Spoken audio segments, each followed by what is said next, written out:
Bonjour à chacun et chacune, bonjour mes frères et mes sœurs. Que le Seigneur vous fasse goûter aujourd'hui ce bonheur de comprendre combien nous sommes dans des temps favorables pour rencontrer Dieu. Temps de bonheur où l'on trouve Dieu. Psaume 31, verset 6.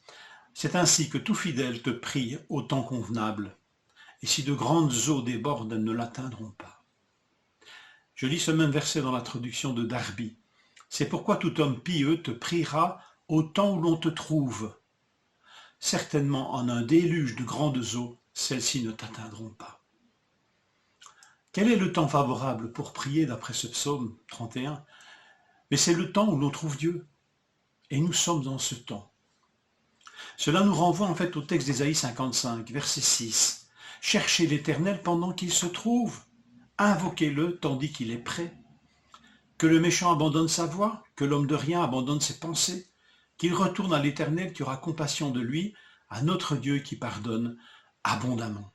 Car mes pensées ne sont pas vos pensées, et vos voies ne sont pas mes voies. Parole de l'Éternel. Nous sommes dans ce temps de pardon possible annoncé par David et accompli par Jésus-Christ, et que son retour clôturera.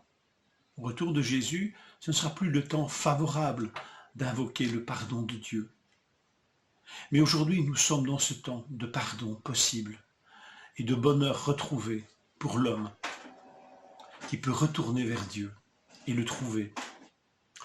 Aujourd'hui, nous sommes vraiment dans ce temps du pardon, mais le temps du pardon, c'est le temps où l'on trouve Dieu. C'est touchant, n'est-ce pas? Et nous le retrouvons sur base de son amour et sur base de sa justice.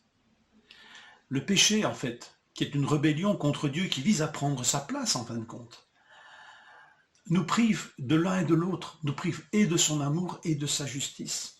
Le pardon de Dieu en Jésus-Christ nous permet de retrouver les deux, et son amour et sa justice. Parfois nous méprisons son amour d'ailleurs, en faisant un permis à tout faire, n'importe quoi. Mais son amour rime toujours, ou s'accompagne toujours de sa justice. C'est un amour juste et un juste amour. En confessant notre péché, nous faisons l'expérience de l'un et de l'autre, de cet amour juste, de cet amour qui nous pardonne, mais aussi de cet amour qui nous déclare juste, qui règle même tout notre passé. Et nous repartons sur de bonnes bases, des bases justes, voulues de Dieu. Alors, cette vie juste du chrétien est possible. Oh, c'est pas une vie de propre juste qui consiste à condamner le péché chez les autres, jamais chez soi. C'est un amour, c'est une justice humble, basée sur le fait que Dieu nous a trouvés, que nous avons trouvé Dieu. L'amour et la justice ne nous quittent plus. Il ne faut pas les séparer.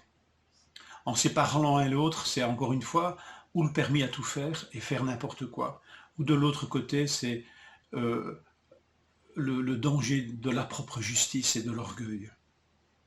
Mais l'amour juste, l'amour et la justice doivent habiter abondamment dans notre cœur, et c'est ce que Dieu veut. Nous sommes des justifiés par la grâce et pas par les bonnes œuvres.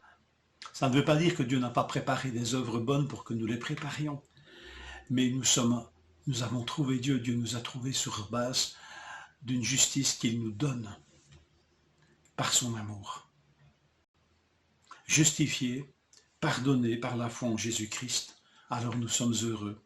Et c'est ainsi que Paul applique les premiers versets heureux de ce psaume 31, et il les applique à cette justification par la foi et non par les œuvres. C'est tellement important. Nous sommes justifiés, nous sommes des graciés. Nous avons trouvé Dieu, mais nous avons été trouvés par lui, en ces temps toujours possibles aujourd'hui. Je vous invite à relire Romains 4, versets 6 à 7, qui nous parle de ce bonheur d'être justifié par la foi.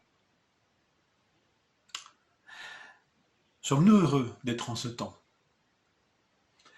Est-ce que nous goûtons à ce bonheur? Je vous le souhaite. Je vous souhaite que vous puissiez vivre aujourd'hui un temps de bonheur devant celui qui s'est laissé trouver et qui est venu aussi à notre rencontre et qui nous a trouvés. Mesurons le chemin qu'il a parcouru pour qu'il en soit ainsi. Bonne journée.